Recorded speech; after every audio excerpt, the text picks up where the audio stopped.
following is from a cooperative project for acquiring skills essential to learning.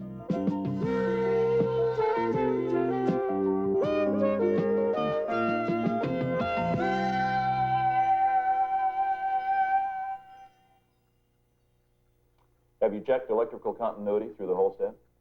It all seems fine. I think the problem was the bad capacitor in the power supply. Well, let's plug it in and see if it works. What if I plug it in and the whole thing burns up? The scanner was pretty expensive, and I'd hate to fry it. You've checked everything. I know, but fooling around with the power supply is pretty tricky.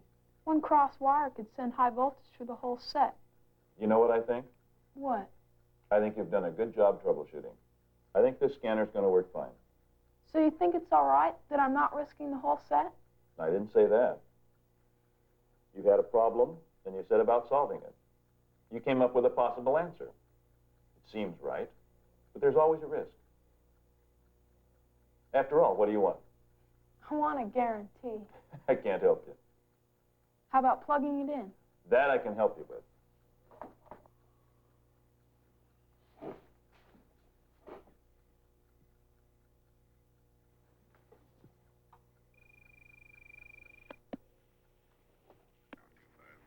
See, I knew you could fix it. Let's try and tune in on something. How about police calls? See if you can pick up search and rescue. They've been out all afternoon looking for some plane that crashed on the west side of Bridgeport. Okay.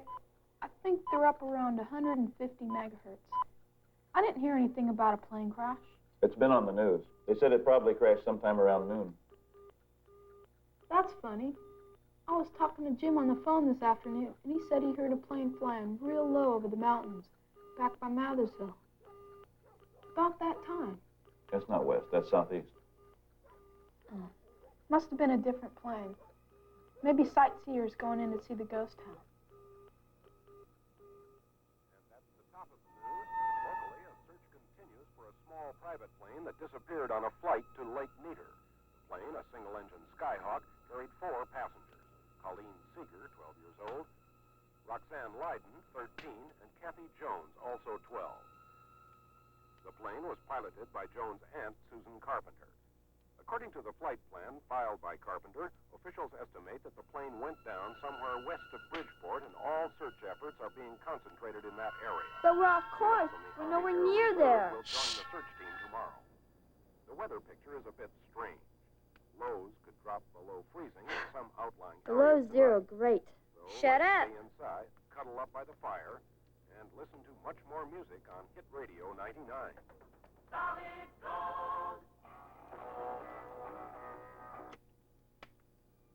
Can't we listen to the music? It's better to save the battery. I guess.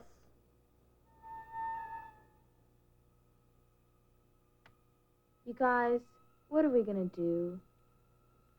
We have to do something. Susan might be hurt pretty bad.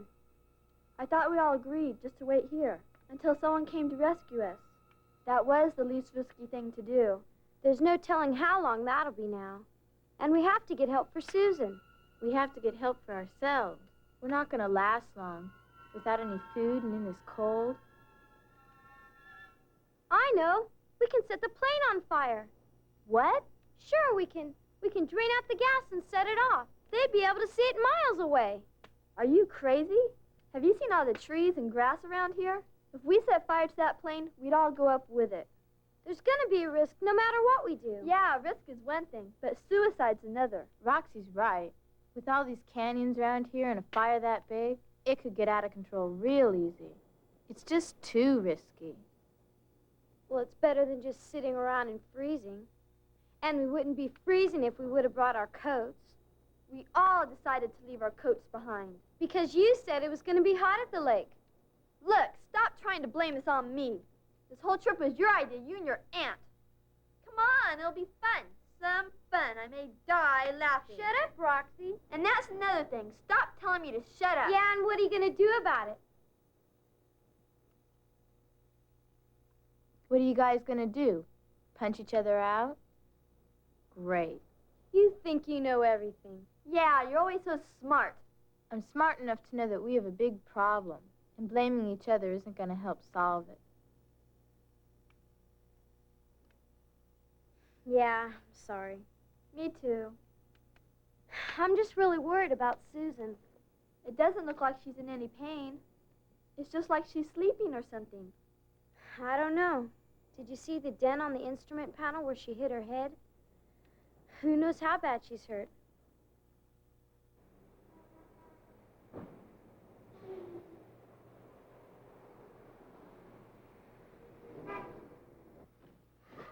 Okay, here's the deal. The Jones kids' parents are here, and they're a little upset. Yeah, I can see why. They down here? Yeah. Okay, look, I want all aircraft to be ready to be in the air by 6:15 tomorrow morning. Okay. I'll be in here with the parents, trying to explain to them what we're doing. If any of the other kids' parents show up, bring them on down. And keep the press away from them. Okay. Tell the reporters that we'll have a conference tomorrow morning at 6 a.m. in a small Right. conference room, okay? Yeah.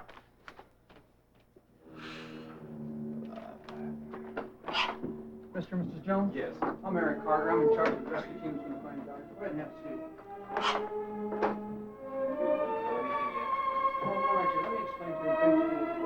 We should know something in a couple hours, and there's no need for you to worry.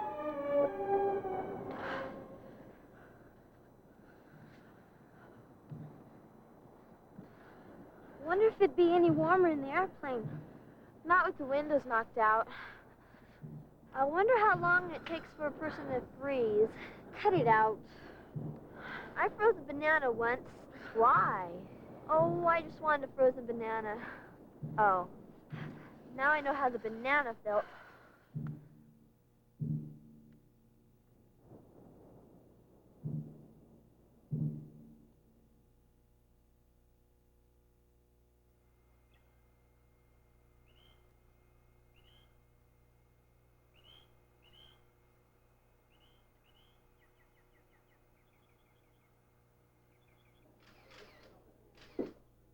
What we're trying to do is to go with a plan that gives us the greatest chance of finding them. Yes. You're concentrating your search in an area west of Bridgeport, yet you said that they could be anywhere within a 120-kilometer radius around Bridgeport. Why not cover the whole area? Simple. That's 500,000 square kilometers, more or less. Now, we have a total of 5 search aircraft on loan from the Army. Now, if we spread ourselves over this entire area, there's a very high risk of missing them. But by going into a smaller area, the risk of missing them decreases. What happens if you don't find them in the area you're searching? We systematically move on to a new area until we do find them. Look, I wish I could tell you there was a way of doing this that was going to guarantee success, but I can't. Like with any other problem, there's all sorts of alternatives. The very best we can do is pick an approach that will give us the greatest chance for success, but there will always be the risk of failure.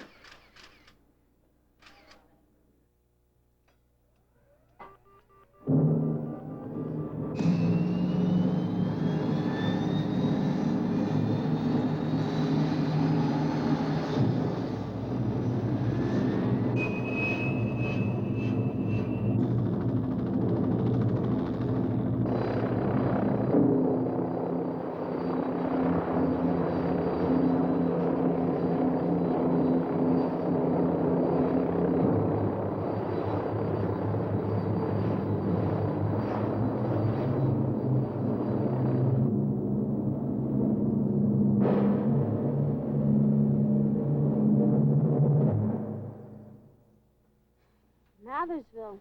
Never heard of it. There it is.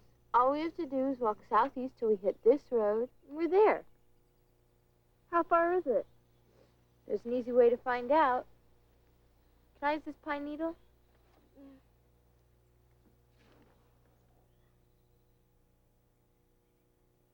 See, it's only 20 to 25 kilometers. Bridgeport's almost twice as far. But Susan only told us about Bridgeport. If Mathersville's so much closer, why didn't she say anything about it? I don't know. What I do know is that 20 kilometers is a lot less than 40 or 50. Look, Roxy and I can walk about 5 kilometers an hour.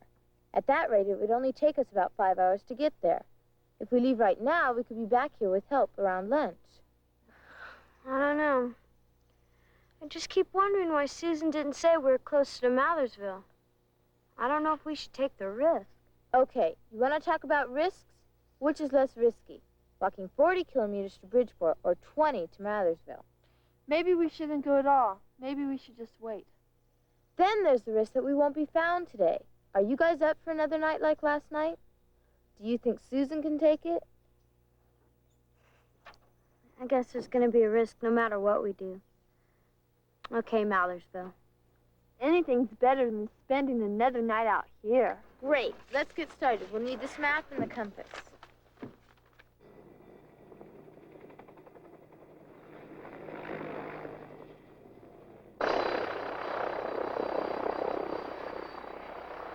You know what? What?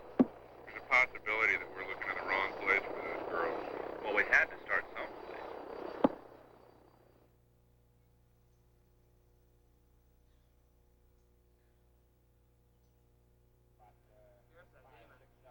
Hey, that's pretty neat. What do you think they're doing? I think they're the helicopters that have been flying around all day. Dad says they're looking for a plane that crashed on the other side of town. Oh, yeah, I heard about that. What other kind of things can you get? I need a better antenna. Right now I can only get things right around here. I could bring over an old pair of rabbit ears if you think they'd work. Maybe they'd help a little. Okay, I'll be right back.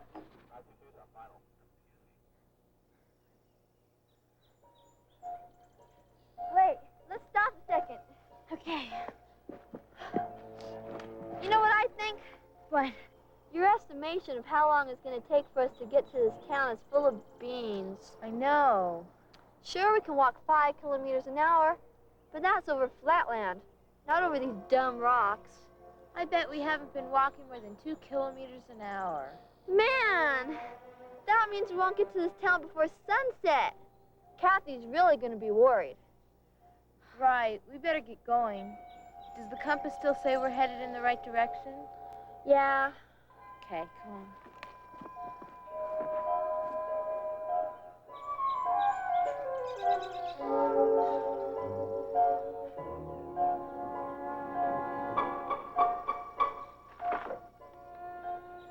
Colleen?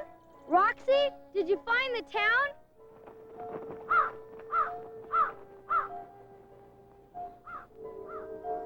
Where are they?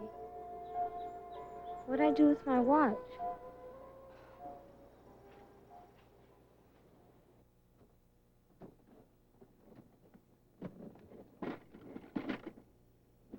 Maybe it slid back here.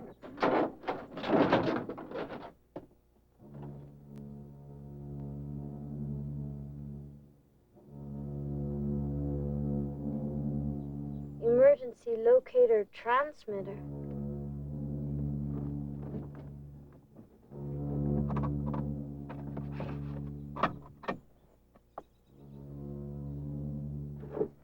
Table of contents, table of contents.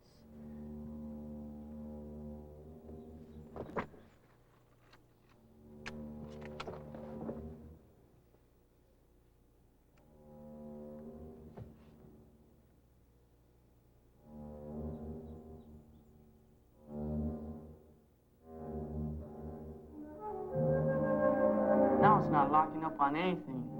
Didn't think it'd help much. Well, I guess we'll have to put an antenna up on the roof.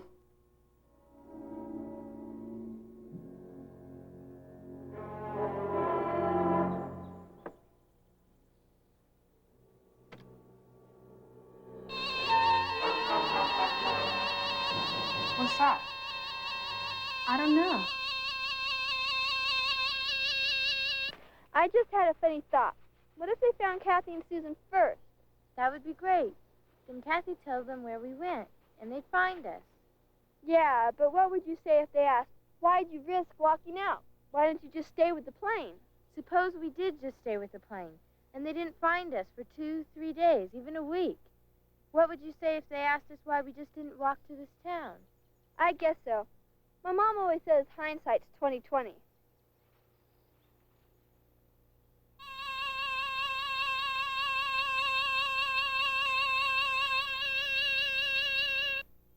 Thinkabout is supported by state and provincial agencies working through the Agency for Instructional Television, together serving education.